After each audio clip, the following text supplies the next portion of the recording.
من على باب شقة عروستنا النهاردة ندعي دعوة حلوة كده للعروسين. اللهم بارك، ربنا يرزقهم يا رب بالذرية الصالحة ويبارك لهم في حاجتهم. بسم الله ما شاء الله. هنسمي كده ونخش الشقة. زي ما انتوا شايفين أول حاجة بتقابلنا السفرة. ما شاء الله عروستنا النهاردة كانت زي القمر، ومامتها ما شاء الله وبنت خالها بدارة اللي كانت منورة المكان. بصراحة هي كانت مشجعاني على كل حاجة. ربنا يبارك لها وعقبال أولادها يا رب. واخت العروسة بسم الله ما شاء الله بنوتة صغيرة بس كانت زي القمر وكانت بتساعدني في كل حاجة. شايفين محتوى الشقة بتاعتنا النهاردة؟ بصراحة المحتوى بجد شقق من أجمل الشقق اللي أنا فرشتها.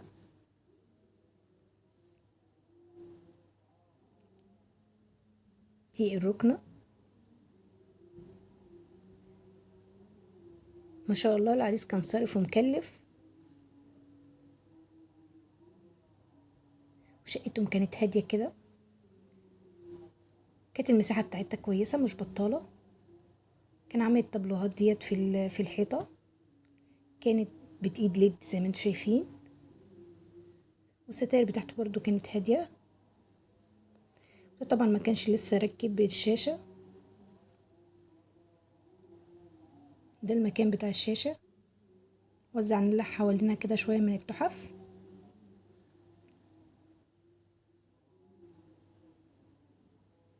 هنخش بقى على محتويات النيش.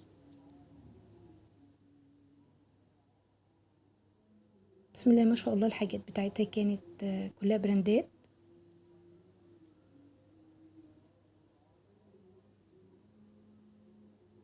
ده طقم عشا بنات ما شاء الله، كان شكله في الحقيقة ظريف. هنا بقى حطينا لها طقم ماركوبيل مع طقم خشاف مع طقم جيلي، لان البار ما كانش متقسم كويس. كان المفروض يبقى فيه رف في النص عشان المساحة بتاعته كبيرة. ودي الحاجات المفروض العريس كان كايش عليها من عند النجار. هنا برضو طقم عشا.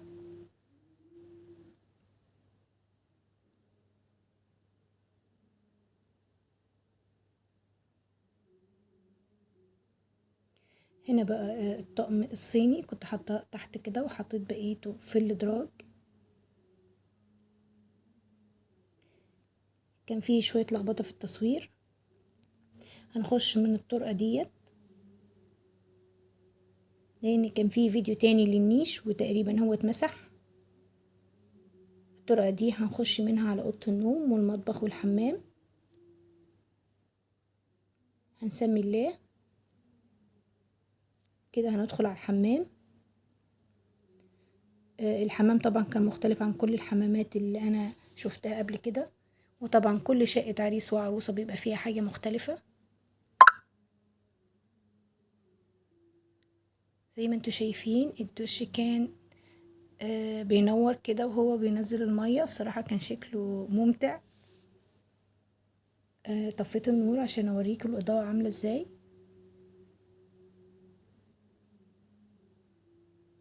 كنت طبعا فاتحة المية عشان هو الإضاءة ما بتبانش الا هو بينزل مية. وطبعا الحوض برضو كان غريب شوية، كان عامله كله من رخام.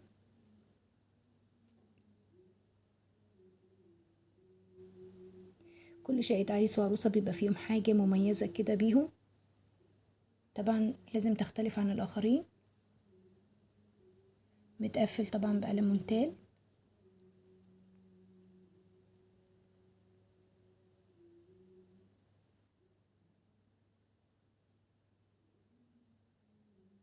حطيت لها فوطة كده في الحمام وزينتها بشريط من الستان.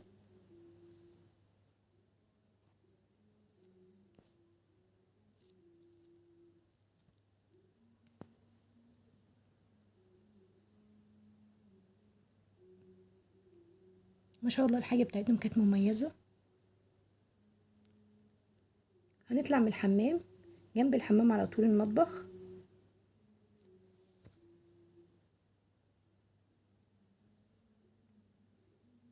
زي ما انتوا شايفين كده اول ما ندخل المطبخ هي المساحة بتاعته ضيقة شوية، بس شغال بسم الله ما شاء الله، خد الحاجة كلها.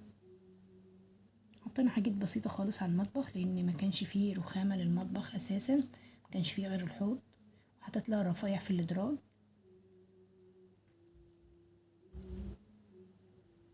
ده البوتاجاز بتاعها.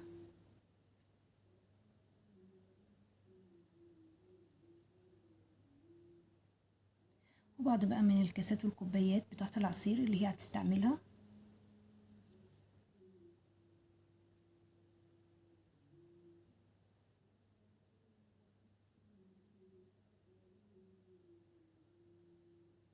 ودي ألمونيات.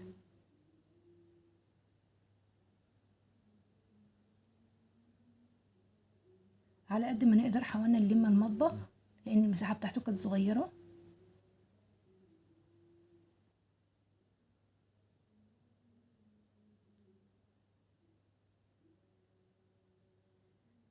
هنا المطبخية حاطين لها طقم ملاميل اللي هي هتستعمله.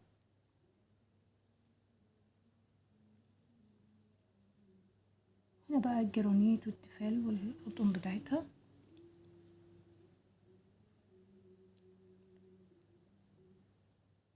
بسم الله ما شاء الله، الحاجة بتاعتها كانت كتير يا بنات، ما كناش عارفين هنودوها فين. زي ما قلت لكم المساحة كانت ضيقة.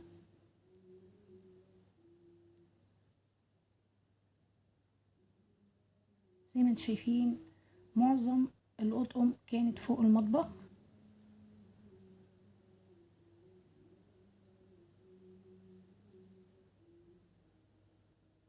ما شاء الله، ربنا يبارك لها في حاجتها، ربنا يرزقها بالذرية الصالحة. ادعوا لها دعوة حلوة كده، اللهم امين. دي طبعا غسالة، العروسة جايبة غسالة نص اوتوماتيك وغسالة اوتوماتيك كامل. طلعت بس اللي هتستعملها والتانية ركنتها تحت الحوض. هندخل كده على اوضة الاطفال. بسم الله الرحمن الرحيم، اللهم بارك.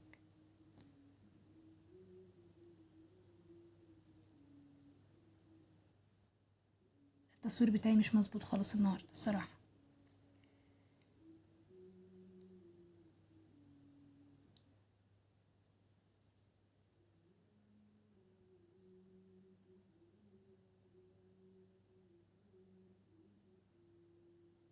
لسه هندخل تاني على اوضة الاطفال. اتخنقت منك على فكرة. زي ما انتم شايفين محتويات اوضة الاطفال هي كانت هادية وبسيطة ومفيهاش اي لعبة خالص. وده كان منظر طبيعي في الحيطة. كان مهدي الأوضة ومخليش فيها أي شخبطة ولا أي لخبطة من اللي بتبقى موجودة. وطبعا حاطين زي ما انتم شايفين على الدولاب بقية الأطقم. زينت لها السراير كده بشرايط من الستان. وطبعا الخداديات ما كانش لسه وصلت.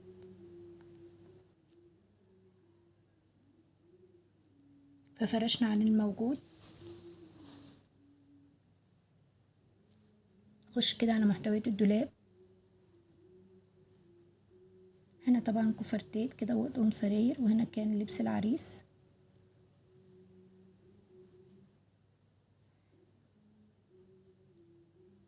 فوط بقى والأطقم المفارش احنا فتحناهاش كلها، حطينا بقيتها على الدولاب. زي ما انتوا عارفين احنا بنجيب كميات كتير، فعشان كده مش بنفتح كل الكميات.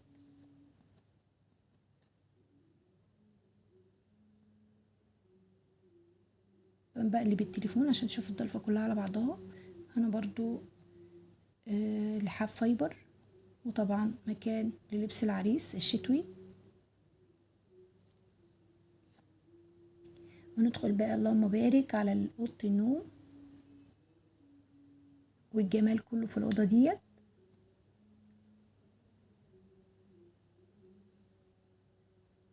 بسم الله ولا حول ولا قوه الا بالله. ربنا يهنيها يا رب ويسعدهم ويرزقهم بالذريه الصالحه.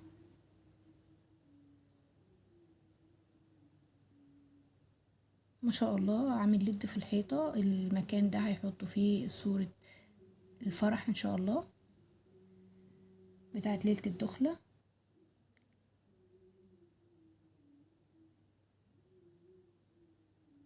كده محتويات الأوضة كلها من بعيد.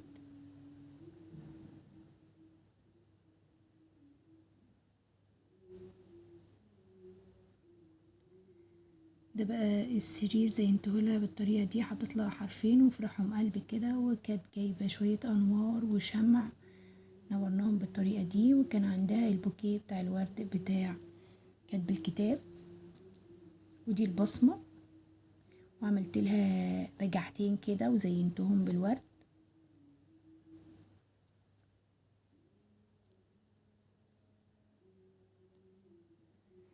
نخش بقى على المحتويات بتاعت الدولاب.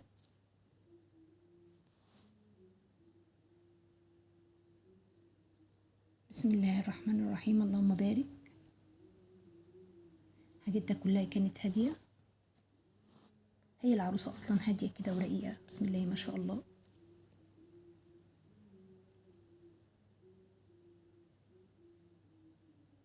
دي بقى الهدوم الصيفي، وتحتها طبعا حاطط لها البيجامات والعبايات الشتوي.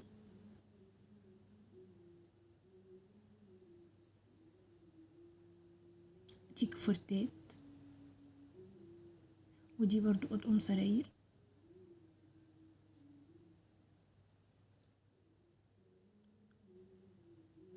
في الضلفة دي كان فيها الخروج، وكان فوق كده حاطين شوية من المفارش في علبها.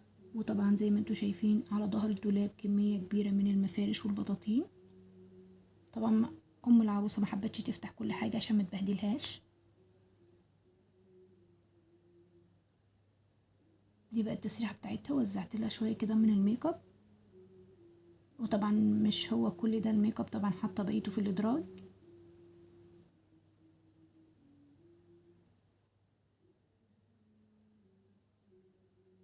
زي ما انتوا شايفين كده بسم الله ما شاء الله. البيبي ليس بقى والسشوار والحاجات دي الحاجات الشخصية.